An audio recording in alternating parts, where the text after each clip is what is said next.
The Detroit Red Wings were once a mighty empire, but now they are only remembered as a shell of their former selves, like the Ottomans and Austro-Hungarians. Now in the midst of a playoff drought, the lengths of which they have almost never seen, it's fair to question what's going to happen next for the Detroit Red Wings, whether they should stick to the Yzerplan or whether it's going to be back to the drawing board after another unsuccessful season in 2025. Forget me, for you should forget it. You're living in the past, man. After just barely missing the playoffs in 2024 and spending the ensuing summer bitching about the playoff tiebreaker rule, the Detroit Red Wings entered the 2024-25 season with some hope and expectations that this would be the year they finally crack the curse and make it back into the big dance where they belonged.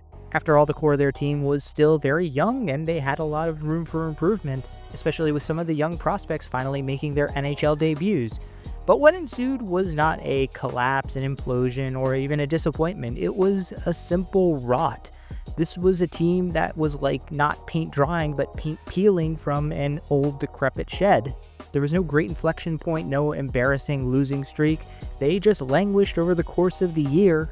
It was just a race, and the finish line of a playoff spot got slowly further and further out of their grasp until ultimately it was out of reach entirely.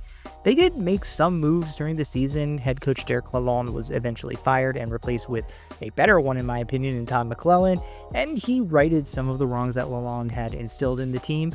It just wasn't enough. There was also the minor scuffle of their captain Dylan Larkin being unhappy with management, but we'll get into that a little bit later. The long and short of it is that the Detroit Red Wings season was nothing but a slow, agonizing death, like getting the life squeezed out of you by a boa constrictor. Don't turn your back on me. Let's get one thing straight. This is Shooter's tour. I've worked hard my whole life, paid my dues, and now it's Shooter's turn. Just like last year, there's a lot to like about the Detroit Red Wings, especially up front in their young forwards. Dylan Larkin is probably their biggest centerpiece, one of the best centers in the entire NHL, still relatively young. But the fact is, he's been relegated to this inept franchise for the entirety of his career and hasn't gotten the chance to shine.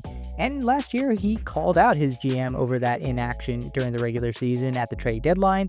So I'm sure that he is thrilled with the fact that his team went out this offseason and signed brand new left wing for the first line in James Van Riemsdyk. Holy bargain bin shopping, Steve Yzerman. Did you also get an old DVD of Roadhouse along with that signing? For $1 million, the value itself is fine, but James Van Riemsdyk being on anybody's top 6 at this point in his career is just kind of shocking and really doesn't inspire faith that this is a team being serious about contending. On his other side, though, you have Lucas Raymond, who just put up an 80-point season and is only turning 23, which is a fact that really surprises me. I thought for sure he was at least 26. Raymond's already been locked up to his big boy extension, so he too, like Larkin, has shackled himself to this franchise for another half-decade of spinning their wheels unless they get a GM who's actually willing to take some risks in roster building. One of the risks that they did actually take is on the second line left wing, Alex DeBrincat. He's been every bit the player that the Ottawa Senators thought they were giving up, and nothing close to the player that the Detroit Red Wings thought they were getting, especially in the first few months after they traded for him. He's been very good for them, solidly a top sixer, but not a superstar, and quite frankly, over the last year, the content between Archie and Patty Kane III has been more entertaining than anything that DeBrincat's actually done on the ice. Speaking of Patty Kane, he's back, catnip for the Detroit Red Wings fans who want to stick it to Chicago one last time by having one of their best players of all time retire in a Red Wings uniform. He's still productive-ish at this point in his career, but his biggest value and contribution has been to mentoring the young kids. Just tell them not to take his advice about getting into cabs in Buffalo. And centering those two is Marco Kasper, who was really good as a rookie last year as a second-line winger, and very productive once he finally got onto the ice for the Red Wings. Let's just hope they don't make the same mistake they did last year and let him languish in the minors. On the third line, you got Andrew Kopp, who was once looked at as one of the more maligned players on the Red Wings, but Todd McLellan's actually gotten him back to the player they thought they were signing when they first brought him in from Winnipeg, just probably at a little bit of a higher cap hit than they would give him right now. But it's amazing what good head coaching can actually do for players. He's centered by JT Compher, a pretty good third-line center if you hadn't massively overpaid him, but don't worry, I don't think the CVY is going to do that again, and okay, you just paid Mason Appleton $3 million a year. How on earth did this man build a perennial powerhouse in Tampa Bay again? The fourth line is made up of a lot of project players like Elmer Soderblom, whose entire elevator pitch is he's massive, but we're not really sure if he's actually good at hockey. Michael Rasmussen, one of those former summer high picks who fizzled into nothing and is now hoping that McClellan will revitalize his career, and Jonathan Bergeron, one of those first-rounders that you drafted who has the ceiling of a third liner.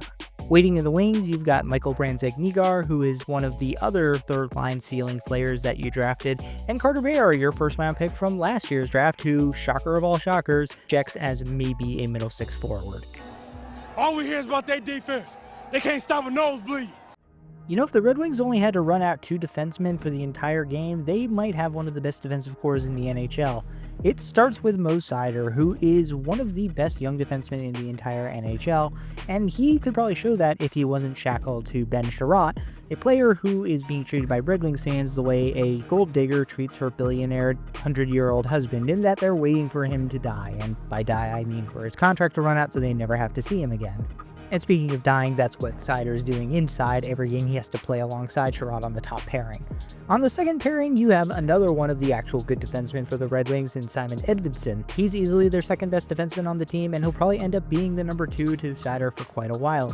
On the second pairing with him, Albert Johansson getting his second full season in the NHL after a pretty ho-hum rookie year. And then below them on the third line, you have Erik Gustafsson, one of my favorite defensemen in the entire NHL because he's a beast in the transition game and a possession monster. But for some reason, no team wants to hold on to him. And Travis Hamonic. Really, you signed Travis Hamonic. Just like with JVR, I get that it's a fine value prospect, but are you really expecting to get a full 82-game season out of Travis Hamonic at this point? At least you don't have it penciled into your top 4, I guess. Behind him, JBR, the guy who probably should be your 6th defenseman, who finds himself on a new team once again after failing to stick in Buffalo, which should tell you just about all you need to know about how good he is. But the Red Wings also have some pretty good defensive prospects, guys like Axel Sandin-Palinka and William Linder. Wait, it's not Goldberg. It's West. Here, take it. Thanks. The goalie! Hey, look, the Red Wings went out this offseason and got an actual starting goaltender, Job Gibson, acquired from the Anaheim Ducks. This might be the actual first legitimate starting goaltender you've seen since Jonathan Bernier and Thomas Greiss like 5 years ago, which is absolutely insane to me, and don't think I'd forgot about all those Red Wings fans telling me that Ville Husso was going to be an absolute stud for you last year.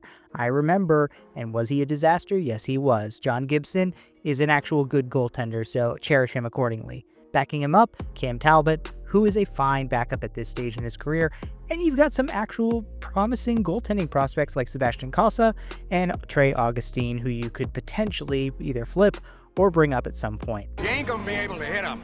They're too good and you suck something off. Yes, sir, I sure do. As I mentioned, Derek Lalonde is finally gone after being fired midway through the past season. He was replaced by Todd McClellan, who remains as the Red Wings head coach. There are some coaches known for elevating a team above their talent level, and then there are some coaches who are known for depressing a team below their talent level. Todd McClellan is neither of those. What you get out of your team is exactly the level of talent you put into it. He's going to get every player to play not to their best ability, but to the ability you would expect of them. No more, no less. If you give him a really good team, he'll get you into the playoffs and maybe get you a deep run. If you give him a crap team, they're probably going to be a crap team. And the Detroit Red Wings are, honestly, kind of a mid-team, so I would expect him to get you mid-team results. Since you're new here, I'm gonna cut you a break. As I mentioned, Dylan Larkin voiced his displeasure with Steve Yzerman last year for not being more aggressive and improving the team at the trade deadline. This offseason, he did some things. John Gibson coming in as their new starting goaltender is a legitimately good move, but adding guys like Van Riemsdyk, presumably to replace Vlad Tarasenko, except kind of worse, and also Travis Hamonic, these just aren't force multiplier moves. These are treading water moves for a team that you think is already very good. Spoiler alert, Stevie Y, this team hasn't made the playoffs since 2016. They might need a little bit of a boost from you. In the 2025 NHL draft, the Detroit Red Wings selected Carter Bear, another one of those forwards that you go, yeah, I guess he'll make the team and probably be a decent middle six forward. Maybe 50 to 60 points at max if he develops well. The Detroit Red Wings have drafted this exact same guy for, I feel like, the last decade, and shockingly, it's never worked out for them. God forbid they ever draft a forward who's actually just a legitimate offensive playmaker. Pretty good. Pretty damn good, lads! Yeah! I was honestly going to talk about Lucas Raymond having the quietest 80-point season I've ever seen, but Marco Kasper came on last year and was pretty good as a rookie. 20 years old, he put up almost 40 points in his first year, kind of solidified himself as the number 2 center already. He was pretty responsible defensively, a pretty good playmaker, potted almost 20 goals. There's not a lot more you could want out of a 20-year-old that's just coming into the league, and I really love all components of his game. I'll give you a winter prediction. It's going to be cold, it's going to be gray, and it's going to last you for the rest of your life. I look at this Red Wings roster and I really think to myself, this team should make the playoffs. Like, they have the high-end talent. They have some pretty good depth. They now have a legitimate starting goaltender, and they now have a legitimately decent, at least, coach. To down, I can't find a reason to think that the Detroit Red Wings shouldn't make the playoffs as at least a wild card this year. And yet, I could see a world where they don't make it. That's not a slight to them. That's a compliment to the rest of the Atlantic Division, which is just an absolute juggernaut. Like, you could make the argument that they're one of the worst teams in that division, maybe the third or fourth worst, but that's just a function of how loaded the rest of the teams are. For me personally, I think this is the year that one of the Sabres or the Red Wings make it in, and if I had to pick one, I would pick the Red Wings. But I would not bet serious money on that. There is absolutely a world where John Gibson stinks things up, and the depth falls off a cliff, and they just miss the playoffs once again. I really don't know. It could go either way, but I think the Red Wings will be in the thick of things once again.